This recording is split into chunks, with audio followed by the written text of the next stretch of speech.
पहुंचते थे, लड़ाई लड़ते थे और बहुत कमिटमेंट के साथ, बहुत पैशन के साथ, जज्बे के साथ आप लोगों ने वो पूरा मुश्किल वक्त जो है वो गुजारा। और जो ये बात इन्होंने अभी कही कि अदालत के फर्श पे पसीना गिरा होता था, ये चीज़ मैंने अपनी आंखों से देखी है, इसमें कोई दो राय नहीं। और जब मुझे अब ये भी याद आता है कि जब मेरी वालदा का इलेक्शन था, मरहुमा कुलसूम नवाज शरीफ का NA 120 था, तब उसमें जिस तरह आप सब ने मेरे हाथ बाजू बन के आपने मेरा साथ दिया और आप मैदान में उतरे, एक एक पोलिंग स्टेशन पे आपने अपनी ड्यूटी संभाली, उनकी धांधली को रोका उसको, और वो जो हमारे अरेस्ट हो रहे थे और जो हमारे कारकुनों के साथ ज्यादती हो रही थी, वहाँ पर आपने जिस तरह से उनको लीगल एड दी, जिस तरह से आपने उनको लीगल प्रोटेक्शन दी, मैं दिल की गहराइयों से सब चीज़ों की न सिर्फ कदरदान हूँ बल्कि वो चीज़ें मुझे याद हैं। ये भी नवाज शरीफ साहब के बयानिया जो था, वोट को इज़्ज़त दो, और जो ज़्यादतियाँ उनके साथ हुई, जो नाइंसाफ़ियाँ उनके साथ हुई, जो उनके लिए अदल के अलहदा मेयार कायम किए गए, उस पे आप सब ने जो अपना रोल प्ले किया, मैं ये समझती हूँ कि वो बहुत लायक तहसीन है। और उनके बयानिए को आगे बढ़ाने के लिए जो किरदार आपने अदा किया है वो नाकाबिले फरामोश है, इसमें कोई शक नहीं। और मुझे ये भी याद है कि जब मियाँ साहब GT रोड से निकले और वो जो अदालती फ़ैसले थे जिसमें पैनामा केस था, जो बदनाम ज़माना इकामा केस था, उसके बाद जो वकला कन्वेंशन हुआ जिसमें आप लोगों ने बहुत बड़ी तादाद में शिरकत की और उसमें आपने ये नारा दिया, ये जो काला कोट है मियाँ तेरा वोट है, ये मुझे वो दिन भी अच्छी तरह याद है। और उसके बाद वो जो नारा था उसने एक मूवमेंट की शक्ल इख्तियार कर ली। तो ये उसकी जो उसका ओरिजिन था वो आप सबकी जिद्दोजहद में था। तो मुझे इस चीज़ का एहसास है, मुझे इस चीज़ का भी एहसास है कि शायद लीडरशिप के लेवल पे वो आपको तवज्जो नहीं दी गई, वो रसाई नहीं दी गई जो आपका हक था। तो ये मीटिंग मैंने आज इसलिए भी बुलाई है कि सबके साथ मेरी जो है एक इनिशियल मुलाकात हो जाए, उसके बाद हम ये जो रवाबित हैं, जो कांटेक्ट है, उसको हम अलाइव रखेंगे, उसको बढ़ाएंगे, अपने वकला के विंग को न सिर्फ स्ट्रेंथन करेंगे बल्कि उनको वो जगह देंगे जिसके वो हकदार हैं इंशाअल्लाह। मैं यहाँ पर राना सनाउल्लाह साहब को ज़रूर अप्रिशिएट करना चाहूँगी, जिस तरह से उन्होंने तंजीम पूरे पंजाब में बनाई वकला की, उन्होंने इसको तवज्जो दी। आई थिंक हमारे पास एक बहुत अच्छी फाउंडेशन है जिसके ऊपर हम बिल्ड कर सकते हैं और इंशाअल्लाह ज़रूर करेंगे और आज के बाद करेंगे, विदाउट डिले करेंगे। मैं ये, और आपने बिल्कुल सही कहा कि जो रोल आप प्ले कर सकते हैं, क्योंकि आप लोगों को अवेयरनेस है, आप लोग इस मुल्क के आइन को, कानून को, लॉ को जानते हैं, मुल्की हालात को जानते हैं और उसको बड़े जो अवेयरनेस है आपको उसमें कोई शक नहीं है। तो जिस तरह आप मेरे मददगार हो सकते हैं, पार्टी के मददगार हो सकते हैं, आपको इस्तेमाल ना करना मेरा ख्याल है पार्टी का अपना लॉस है। और मैं ये चाहूँगी कि हम उस खला को अब पूरा करें और मैं आपके साथ मिल के बैठूँगी, हम इंशाअल्लाह ताला आपके भी हाथ मजबूत करेंगे ताकि आप हमारे भी हाथ मजबूत करें। और आज जो मैंने ये मीटिंग बुलाई है, ये मेरी लॉन्ग ड्यू थी, ओवर ड्यू थी, बल्कि मैं डिवीज़न के दौरों पे मैं बिज़ी थी और ये भी सच है कि इलेक्शन जो था वो 30 अप्रैल को अनाउंस हो गया था, तो हमारे पास टाइम की कमी थी और उस पे मुझे अपने जो डिवीज़न के दौरे थे वो मुकम्मल करने थे। वहाँ पर मुझे जो अपने कैंडिडेट्स हैं उनसे मिलना था, उनकी फाइनलाइजेशन करनी थी, उस पर ब्रेन स्टॉर्मिंग करनी थी, उनका वो जो पार्टी है उसको वहाँ पर देखना था, तो मेरे पास टाइम की कमी थी। लेकिन मेरी पहली प्रायोरिटी यही थी कि जैसे ही मुझे फुर्सत मिले मैं वकला के साथ, अपने PMLN के जो लॉयर्स विंग है उनके साथ मीटिंग करूं। मुझे एहसास है कि आप लोगों से मिलना मेरा कितना ज़रूरी था। तो अब ज़रा इलेक्शन डिले हुआ है तो मुझे मौका भी मिला आप सबसे बात करने का। तो मेरा ये ख्याल है कि जिस तरह आपने लॉयर्स मूवमेंट में जब जुडिशरी की बहाली की मूवमेंट हो, या वोट को इज़्ज़त दो की तहरीक हो, या वो जो नवाज शरीफ साहब के साथ और मुस्लिम लीग नून के साथ जो नाइंसाफ़ियाँ हुई हैं उसमें जो आवाज़ बुलंद करनी हो, हक की आवाज़, कानून के लिए जो आपने आवाज़ बुलंद की, पाकिस्तान की अदलिया के लिए जो आपने अदल के लिए आवाज़ बुलंद की, मेरा ख्याल है कि उस सबसे ज़्यादा आज पाकिस्तान को आपकी ज़रूरत है। आपकी जमात को आपकी ज़रूरत है, मुझे आपकी ज़रूरत है, नवाज़ शरीफ साहब को आपकी ज़रूरत है। लेकिन मेरा ख्याल है कि इस वक्त जो पाकिस्तान के हालात हैं, जो क्राइसिस है पाकिस्तान में, उस सिचुएशन में पाकिस्तान को आपकी ज़रूरत है और पाकिस्तान आपको आवाज़ दे रहा है। इसलिए मैंने आज ये मीटिंग यहाँ पर बुलाई है। इसमें कुछ बातें हमें तय कर लेनी चाहिए, कुछ बातें हमें आज डिस्कस करनी चाहिए। जो मुल्क के हालात हैं वो हमें आज डिस्कस करने चाहिए, जो रियलिटीज़ हैं आज की वो हमें डिस्कस करनी चाहिए। जिस तरह मैं जो अपनी तकारीर में बात करती रही हूँ कि इस मुल्क में जो तराजू है उसके दो पलड़े बराबर नहीं हैं, तो पहले तराजू के पलड़े बराबर करो, फिर इलेक्शन कराओ। अल्लाह का शुक्र है कि हम लोग इलेक्शन से नहीं डरते, हम लोग सेलेक्ट होके नहीं आते, हम इलेक्ट होके आते हैं। जो सेलेक्ट होके आता है उसको फिक्र होनी चाहिए। और कल आपने शेख रशीद साहब की गुफ्तगू सुनी, उनकी जो पूरी सियासत है पीटीआई की, वो इस चीज़ पे बेस करती है कि कौन सी तकर्री कब हो रही है। तो कल उनके मुंह से ये बात निकल गई जलसे में लाहौर के, कि जो ये चाहते हैं कि जो अक्टूबर में इलेक्शन इसलिए हों क्योंकि उसमें ये चीफ जस्टिस चले जाएंगे, दूसरे चीफ जस्टिस आ जाएंगे।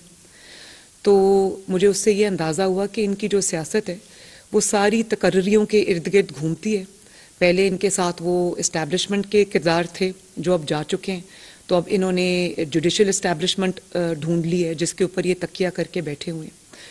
और जो लॉन्ग मार्च इन्होंने पहले किया उसमें इनका यही था कि वो जो चीफ ऑफ आर्मी स्टाफ की अपॉइंटमेंट होनी थी उसको कंट्रोवर्शियल बनाया जाए, उसको रोका जाए, क्योंकि इनकी पूरी सियासत अपॉइंटमेंट्स के इर्द गिर्द घूमती है, बैसाखियों के इर्द गिर्द घूमती है।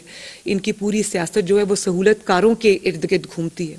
एक सहूलतकार चले गए, उन्होंने कानों को हाथ लगाया। आपने जनरल बाजवा साहब का इंटरव्यू सुना, वो कहते हैं कि ये खुद लाने वाले हैं उसको, और वो कहते हैं कि ये ख़तरनाक आदमी है मुल्क के लिए।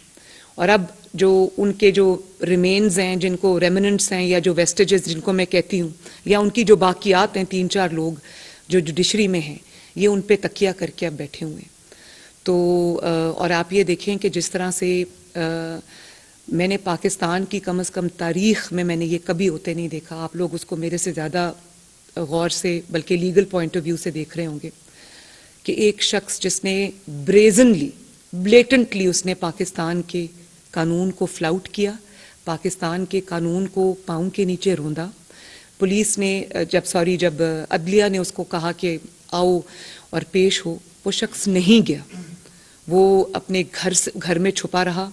कभी उसने प्लास्टर का बहाना बनाया, कभी उसने बीमारियों का बहाना बनाया, कभी उसने जो है वो जान को मेरी ख़तरा है उसका उसने बहाना बनाया। वो नहीं गया। और जब वो गया, उसने जत्थे लेकर हमला आवर वो हुआ लाहौर हाई कोर्ट में भी, जुडिशल कॉम्प्लेक्स इस्लामाबाद में भी। मुझे पाकिस्तान की तारीख़ में आप बताएं कब इन आंखों ने, या as a student of politics या आप एज स्टूडेंट ऑफ लॉ, आपने कब देखा है कि पाकिस्तान की तारीख़ में किसी को ये सहूलत हासिल हुई हो। और अभी नवाज शरीफ साहब के मुकाबले में इसको किसी ने उंगली भी नहीं लगाई। नवाज शरीफ साहब के ऊपर पनामा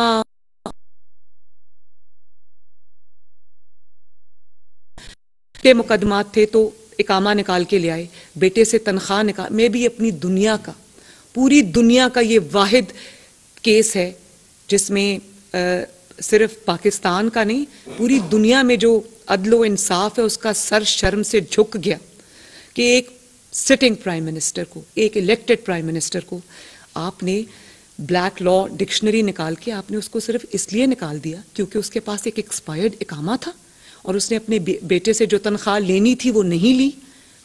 मतलब इतने बड़े बड़े लीगल माइंड्स बैठे हुए थे और ये फैसला आपने किया।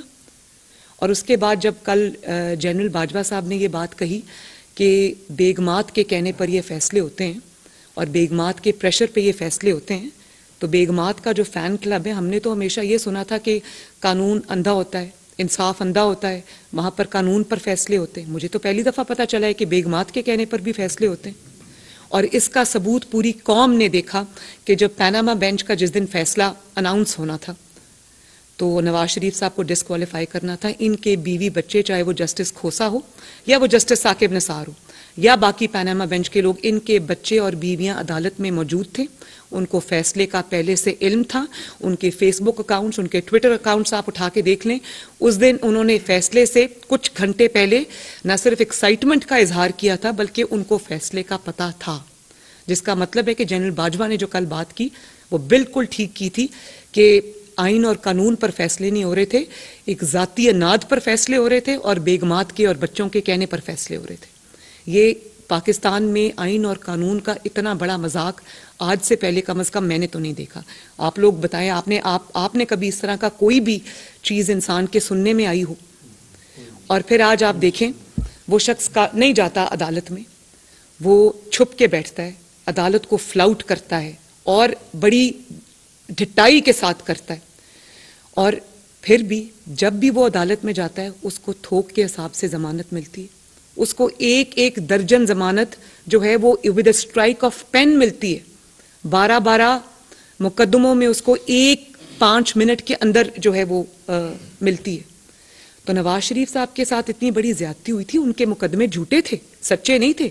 यहाँ पर टिरियन खान का मुकदमा है, सच्चा है, ना उगल सकता है ना निगल सकता है। कोर्ट में पेश नहीं होता क्योंकि जानता है कि मुकदमा सच्चा है।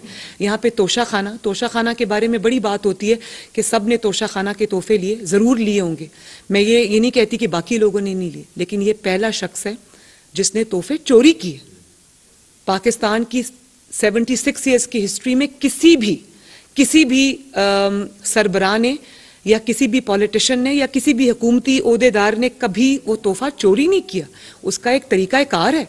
उसका तरीक़ाकार ये है कि जो आपको तोहफा मिलता है आप उसको जमा कराएं और वो एक उसका सेट होता है परसेंटेज। उस परसेंटेज के ऊपर जो है वो आप वो पे करते हैं और उसके बाद वो तोहफा आप लेते हैं।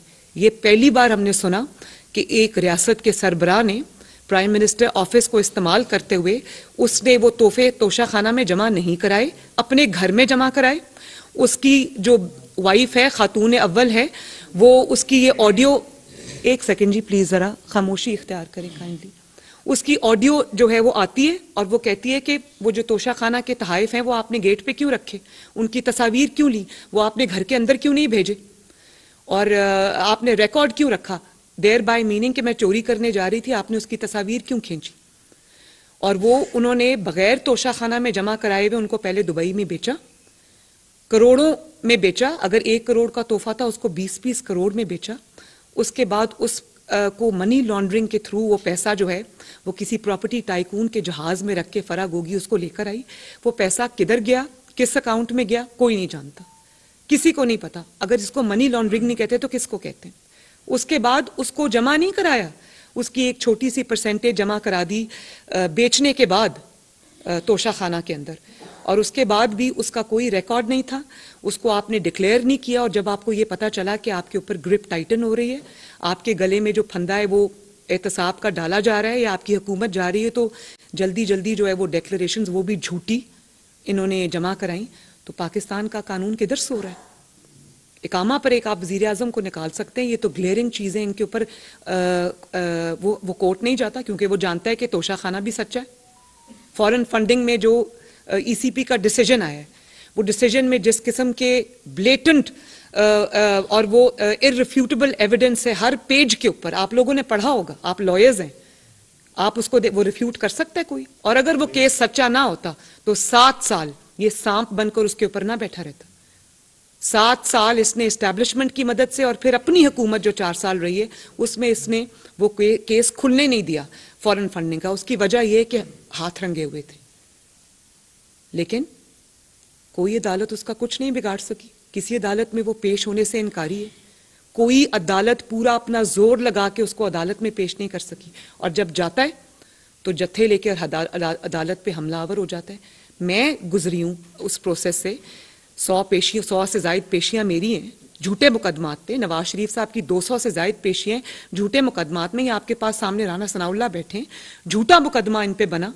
हमें एक दिन बताएं कि हम कभी जत्था लेकर गए हों कोर्ट के अंदर। हमारे तो दिमागों में भी ये बात नहीं आती थी, जानते हुए कि ये इंतकाम है, जानते हुए कि ये झूठे मुकदमात हैं, हम लोग एक शरीफ शहरी की तरह कोर्ट के सामने पेश होते रहे। फैसला सही था गलत था, उस बहस से कतई नजर उस फैसले को तस्लीम किया, कोर्ट के आगे सरेंडर किया, झूठी सजाएं भुगती, और ये देखें वो कोर्ट में पेश ही नहीं हो रहा। और उसके बाद जब पुलिस जाती है जमान पाक में, कोर्ट के ऑर्डर्स इंप्लीमेंट करा, पुलिस कोई किसी जाती अनाद में हमारी तरह जब हमारे घरों पे अटैक्स होते थे विक्टिमाइजेशन करने के लिए पुलिस नहीं जाती, पुलिस जाती है इसको वहां पर कोर्ट के ऑर्डर्स इंप्लीमेंट करने के लिए। तो वहां पर जमान पाक से पुलिस के ऊपर हमला होता है, वहां से पेट्रोल बॉम्ब्स फेंके जाते हैं, वहां से गुलेलें चलाई जाती हैं, वहां से पुलिस वालों के सर फाड़े जाते हैं, सर तोड़े जाते हैं, उनको वो बेचारे गिरे पड़े थे, पूरी रियासत के ऊपर हमला हुआ वहां से, सिर्फ इसलिए कि पुलिस वहां पर कोर्ट के ऑर्डर्स इंप्लीमेंट करने गई। पाकिस्तान का आईन और कानून कहां सो रहा है? क्यों उस पर कोई एक्शन नहीं होता? क्यों ये बाकियों से सुतेलों वाला सलूक होता है, यहां से लाडले वाला सलूक होता है?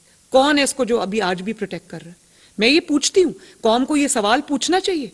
भाई आप हमेशा से ये भाषण देते आए कि अगर आपने कोई चोरी नहीं की, अगर आपका दामन दागदार नहीं तो जाएं जाके जवाब दे दें। भाई आपका दामन दागदार नहीं है तो जाएं जाके जवाब दें। आप क्यों छुपे हुए? क्यों आप पूरी कानून को आपने जो है वो उसके अपने मुकाबले पे रखा हुआ है? ये सवाल हैं जो करने वाले बनते हैं। इन सवालों को पूछना आपको भी चाहिए। इसमें मुझे आपकी मदद की जरूरत है, क्योंकि आप आइन को समझते हैं, आप कानून को जानते हैं। और फिर आप ये देखें कि आज इलेक्शन जब आगे हुआ है तो मैं एक जमहूरियत पसंद कारकुन हूँ, पॉलिटिकल, और मैं समझती हूँ कि इलेक्शंस के अलावा पाकिस्तान का कोई हल नहीं है। हर 5 साल के बाद इलेक्शन होने चाहिए पॉलिटिकल, लेकिन पॉलिटिकल स्टेबिलिटी होनी चाहिए मुल्क के अंदर। इलेक्शन से हम बिल्कुल कोई फरार हासिल नहीं करना चाहते, हम इंशाल्लाह इलेक्शन लड़ेंगे भी और जीतेंगे भी, लेकिन इसमें कोई कानूनी और आईनी नुकात है। आज आप कहते हैं कि ये इलेक्शन जो डिले हुआ है इसमें आपको आइन याद आ गया। मैं ये पूछना चाहती हूँ कि आपको उस वक्त आइन क्यों याद नहीं आया जब आपको 5-0 से सुप्रीम कोर्ट ऑफ पाकिस्तान ने आपको डिक्लेयर किया था कि आप आइन पहले पाकिस्तान के सर्टिफाइड आइन तोड़ने वाले। आपको याद है जो कासिम सूरी की जो रूलिंग थी और उस पर जो असेंबली तोड़ी गई, सुप्रीम कोर्ट ने 5-0 के फैसले से कहा कि खुलेआम आइन की खिलाफ वर्जी हुई है, आइन को तोड़ा गया है और ब्लेटेंटली तोड़ा गया है। तो मुझे ये बताएं, जो शख्स आइन को तोड़ता है उसके ऊपर कौन सी शिक लगती है पाकिस्तान के कानून की? आर्टिकल 6 लगती है। मुझे आप ये बताएं कि नवाज शरीफ को तो आप एक्सपायर्ड इकामा रखने पर आप सजा दे देते हैं, पूरी जिंदगी के लिए डिस्क्वालीफाई कर देते हैं, 5 साल 10 साल के लिए नहीं, पूरी जिंदगी के लिए ताहयात आप उनको डिस्क्वालीफाई कर देते हैं, और उसकी बेटी को आप जेल में डाल देते हैं, पूरी PMLN की क़यादत को आप जेल में डाल देते हैं। आपने, सुप्रीम कोर्ट ने कहा कि ये जो आइन है उसको तोड़ा गया है, सजा किधर है उस आइन तोड़ने वाले की? आइन तोड़ना कोई पाकिस्तान में छोटा जुर्म है? मतलब जो शख्स चोरी करता है, छोटा चोर है, उसको तो आप 25 साल के लिए अंदर कर देते हैं, और जिस शख्स ने पाकिस्तान का आइन तोड़ा है, आपने 5-0 से फैसला दिया है सर्टिफाइड आइन तोड़ने वाला, उसको आपने बगैर सजा के आपने घर जाने दिया। ये कभी किसी मुल्क में हुआ है? और अगर हुकूमत ने इसके ऊपर जो है अपील फाइल नहीं की है, हुकूमत ने पिटिशन नहीं दायर की कि इसको सजा दी जाए, हुकूमत की कमजोरी है इसके अंदर। आज भी कुछ नहीं बिगड़ा, वो पिटिशन फाइल होनी चाहिए सुप्रीम कोर्ट के अंदर। Crime never dies. और आज भी ये दायर होनी चाहिए, और सुप्रीम कोर्ट को भी ये देखना चाहिए कि आपने जिसको आइन तोड़ने वाला कहा है, आपने कहा है उसने आइन तोड़ा है, आपने उसको स्कॉट फ्री जाने दिया? क्या समझे हम इसको? और फिर इलेक्शन जब आगे हुए हैं, उसकी वजह क्या हुई है? उसकी वजह वो फैसला था जो रीराइट हुआ है।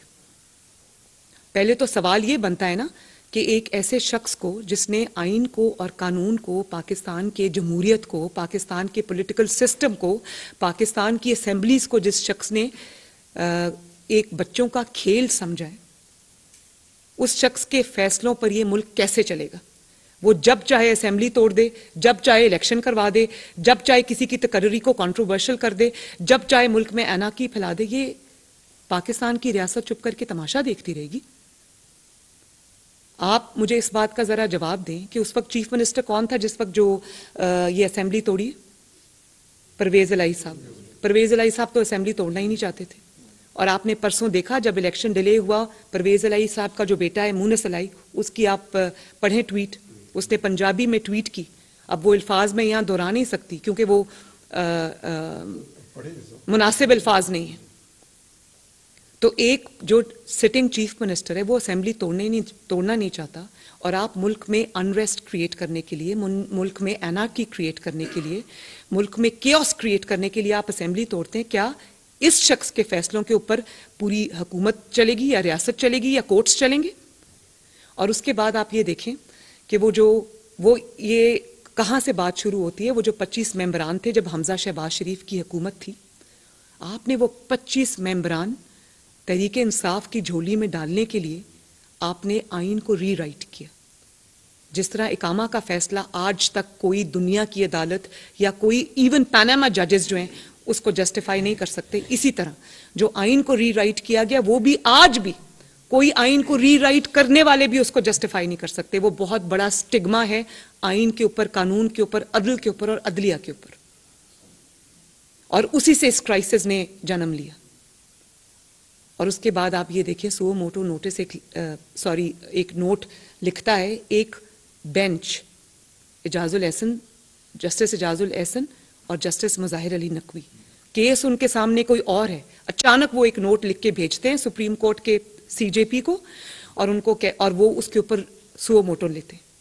वो सुओ मोटो लेते हैं और उस पे जो है वो ऐसी चीज को जेर बहस ले आते हैं जो उस वक्त वहां पर बहस में थी नहीं। और उसके बाद जस्टिस अतर मिनल्ला ने बहुत पर्टिनेंट क्वेश्चन उठाया। उन्होंने ये कहा कि आप पहले इस चीज को वे किया जाना चाहिए कि असेंबली टूटी क्यों, लेकिन उनको बेंच में शामिल नहीं किया गया, उनको अलहदा कर दिया गया बेंच से, वो बेंच खत्म हो गया। और आज तक वो क्राइसिस प्रिवेल कर रहा है, आज तक वो क्वेश्चन मार्क है कि वो जो 2-5 से था, 2-3 से था या 4-3 से था। 4-3 जो 4-3 से अगर होता तो ये जो कि रियलिटी है 4-3 से था तो आज ये क्राइसिस ना आता। तो इसमें बिल्कुल इसके अंदर सहूलतकारी शामिल है। I am not going to mince my words, और ये मैं कौम के सामने ये हकायक जो है मैं रखना चाहती हूँ। उसी की वजह से ये controversial suo motu, controversial note जो जस्टिस मुजाहिर अली नकवी और इजाजुल एहसन साहब ने लिखा, और उसके ऊपर कॉन्ट्रोवर्शियल बेंच, मैंने तो कहा था कि ये बेंच इस तरह से नहीं बनने चाहिए, और उन पे एतराज हुआ। आप देखें कि उन दोनों जजेस के ऊपर फाइनेंशियल जो मामलात हैं उनका सुप्रीम जुडिशल काउंसिल के मुजाहिर अली नकवी साहब का केस है वहां पर, और वो अभी तक बेंच नंबर 1 में, उनको बल्कि उल्टा बेंच नंबर 1 में डाल दिया। तो और अगर कोई बात करे वो तौहीन अदालत हो जाती है। तौहीन अदालत तो तब होती है जब अदालत से अदल नहीं होता और इंसाफ नहीं होता और करप्ट जजेस को प्रोटेक्ट किया जाता है। हर पाकिस्तानी का हक है कि अगर कौम के सामने सबूत आ गए कि कोई जज अगर करप्ट है या कोई जज जो है वो सोल्ड आउट है या किसी जज ने किसी की सहूलतकारी की है, अब आप मुझे बताएं उसके लिए आपको और क्या एविडेंस की जरूरत है। वो जो ऑडियो सामने आई है जिसमें वो फवाद चौधरी साहब कह रहे हैं कि जी ट्रक खड़ा कर दो, मतलब पहली बार सुना है कि पाकिस्तान की अदालती तारीख में ट्रक्स की बात हो रही है। और आप सब जानते हैं कि ट्रक किस चीज के लिए स्टैंड करता है। यास्मीन राशिद साहिबा कह रही हैं कि सुप्रीम कोर्ट में हमारे बंदे बैठे। चौधरी परवेज इलाही साहब की ऑडियो है कि वो कह रहे हैं कि ये बेंच के आगे मेरा केस लगाओ। अगर इसको मैच फिक्सिंग और बेंच फिक्सिंग इसको नहीं कहते तो फिर किसको कहते हैं? और इसके खिलाफ जो बात करे, इसके खिलाफ जो इस नाइंसाफी के खिलाफ आवाज उठाए, उसके ऊपर आप उसको तौहीन लगा दें या कहा जाए कि इसको तौहीन अदालत में पकड़ लो। तो इस तरह से अदल की इज्जत, इंसाफ की इज्जत, अदलिया की इज्जत जो है उसके फैसलों से होती है, उसके फैसले बोलते हैं। यहाँ पे ट्रक्स बोल रहे हैं, यहाँ पे बेगमात बोल रही हैं, यहाँ पर बच्चे बोल रहे हैं। कभी पाकिस्तान का मैंने इससे बुरा हाल कभी नहीं देखा। डिक्टेटरशिप्स में भी कुछ जो है वो फसाद रखा जाता है। और फिर आप ये देखें कि अभी जो इलेक्शन आगे गया है उसमें आप कह रहे हैं कि आइन की खिलाफ वर्जी हुई है। पहले तो आइन की बात आप सबके मुंह से अच्छी नहीं लगती, आप आइन तोड़ने वालों में से। दूसरी बात कि सिलेक्टिव एप्लीकेशन आइन की क्यों हो रही है? आइन कहता है कि 90 डेज में इलेक्शन होंगे, पूरे मुल्क में केयर टेकर हुकूमत होगी। तो मुझे ये बताएं कि जो शख्स आज ये बात कर रहा है, कल अगर पंजाब असेंबली का इलेक्शन मुस्लिम लीग नून जीत जाती है तो वो ज़हनी तौर पे बीमार शख्स जो है, या जो फितना करने के लिए पाकिस्तान में लॉन्च किया गया है, क्या गारंटी है कि वो ये पंजाब असेंबली अगर नून लीग जीत जाती है तो वो फैसला मान लेगा? और उसके बाद वो केपीके अगर जीत जाता है, वहां पर उसकी फॉलोइंग है, अगर केपीके में वो जीत जाता है तो वो कौन इस बात की गारंटी देगा कि वो जीत के वो दोबारा असेंबली नहीं तोड़ेगा? और कौन इस बात की गारंटी देगा कि पंजाब असेंबली का इलेक्शन अगर पीएमएल-एन जीत जाती है तो ये नहीं कहेगा कि ये धांधली हुई है क्योंकि शहबाज शरीफ ऊपर फेडरल गवर्नमेंट में प्राइम मिनिस्टर था, उसके नीचे ये प्रोविंशियल असेंबली का इलेक्शन हुआ है इसलिए इसमें धांधली हुई है? और कौन इस चीज की मुझे गारंटी देगा जो आज ये कह रहा है कि मोहसिन नकवी जो है उसने मेरे खिलाफ साजिश की है, जो पंजाब के केयर टेकर चीफ मिनिस्टर हैं। इमरान ये कह रहा है कि मोहसिन नकवी ने मेरे खिलाफ साजिश की है और मोहसिन नकवी मेरे कत्ल की प्लानिंग कर रहा है। तो Mohsin Naqvi care taker chief minister के नीचे जब इलेक्शन पंजाब का होगा तो कौन ये मुझे गारंटी देगा कि इमरान खान ये कहेगा कि बिल्कुल फ्री एंड फेयर इलेक्शन हुआ है? तो ये मसाइल जब कल भी होंगे, आज भी हैं, तो सिलेक्टिव एप्लीकेशन तो आइन की नहीं हो सकती ना। और फिर कभी सुना किसी ने कि जब इलेक्शन होगा आधे मुल्क में केयर टेकर गवर्नमेंट होगी और आधे मुल्क के अंदर जो है वो केयर टेकर नहीं होगी? तो ये कोई ये सिलेक्टिव एप्लीकेशन तो आइन की नहीं हो सकती ना। और फिर क्या पाकिस्तान के अंदर ये रिवायत होगी कि एक बेवकूफ़ शख्स से जो मंशियात ज़दा दिमाग है उसके फैसलों से हमेशा ये हुआ करे कि हर 5 साल के बाद, 4.5 साल के बाद जो है वो इलेक्शन हुआ करे पंजाब और केपी का, और 5 साल के बाद जो है वो फेडरल गवर्नमेंट का और बाकी 2 सूबों का, बलूचिस्तान और सिंध का इलेक्शन हुआ करे? क्या ये करना जो है ये इतनी बड़ी आइन के साथ गद्दारी नहीं है? इसका जवाब कौन देगा? क्या हर 5 साल बाद यही ड्रामा हुआ करेगा? और वो ऐसे शख्स के कहने में जिसका काम ही यही है, जिसको लॉन्च ही बाहर गैर मुल्की ताकतों की तरफ से किया गया है कि पाकिस्तान में केओस और एनार्की फैलाओ, पाकिस्तान में अनरेस्ट फैलाओ ताकि पाकिस्तान तरक्की ना कर सके। जब से ये शख्स पाकिस्तान की सियासत में आया, पाकिस्तान ने सुख का सांस नहीं लिया, पाकिस्तान डाउन हिल जा रहा है। कल जब ये कह रहा था कि कीमतें यहाँ से यहाँ पहुँच गई हैं, डॉलर यहाँ से यहाँ पहुँच गया है, तो मैं ये सवाल करना चाहती हूँ, जब नवाज शरीफ के दौर में कीमतें भी स्टेबलाइज थी, डॉलर भी स्टेबलाइज था, जो पाकिस्तान का रुपया डॉलर की जो है प्राइस उसमें, तो उसके बाद क्यों इस नाअहल शख्स के हवाले मुल्क किया गया? क्यों वो सब किया गया? उसके लिए पूरा स्टेज सेट किया गया कि ये नाअहल आए और पाकिस्तान में तबाही मचाए। सवाल अब से नहीं होगा, 2022 से सवाल नहीं शुरू होगा, 2017-18 से सवाल शुरू होंगे, क्योंकि मुल्क का जो जवाल है उस दिन से शुरू हुआ और उसका ये शख्स जिम्मेदार है। इसके कहने पर रियासत नहीं चल सकती, रियासत को पूरी कुव्वत से इसको रोकना पड़ेगा, वरना ये मुल्क जो है ये गलत हाथों में चला जाएगा। तो इसके लिए मुझे आप सबके मदद की भी ज़रूरत है। मैं ये चाहूँगी कि आपकी बड़ी तवाना आवाज़ है, आपकी बड़ी सॉलिड आवाज़ है, आपकी बात में वज़न है। आप लोग इस मुल्क के लिए अपनी आवाज़ को बुलंद करें। आप इस मुल्क के आइन के मुहाफ़िज़ हैं, इस मुल्क के कानून के मुहाफ़िज़ हैं। आप इस मुल्क के लिए, इस मुल्क की बका के लिए, आने वाली नस्लों के लिए आप अपनी आवाज़ को बुलंद करें और कोई भी गैर कानूनी चीज़ मानने से इनकार कर दें, सहूलतकारी से इनकार कर दें कि अगर कोई सहूलतकारी हो रही है तो उनको नेम और शेम किया जाना चाहिए। मेरे पास इस तरह के हकायक हैं लाहौर हाई कोर्ट के चंद लोगों के बारे में कि अगर मैं यहाँ आज बयान कर दूँ तो बहुत बड़ा क्राइसिस हो जाएगा यहाँ पर, और मुझे अफसोस है कि वो बात मुझे अपने अंदर रखनी पड़ी। वो बात कौम के सामने आनी चाहिए कि किसने किसको ये कहा कि आपकी बेटी नहीं है। वो जो इलेक्शन हो रहा है, बेटियां सबकी सांझी होती, वहां पर हमें सपोर्ट करें।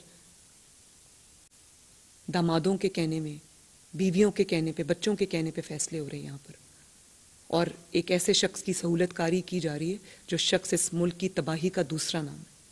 मुझे आप सबकी मदद की ज़रूरत है, पाकिस्तान को आपकी मदद की ज़रूरत है। शुक्रिया।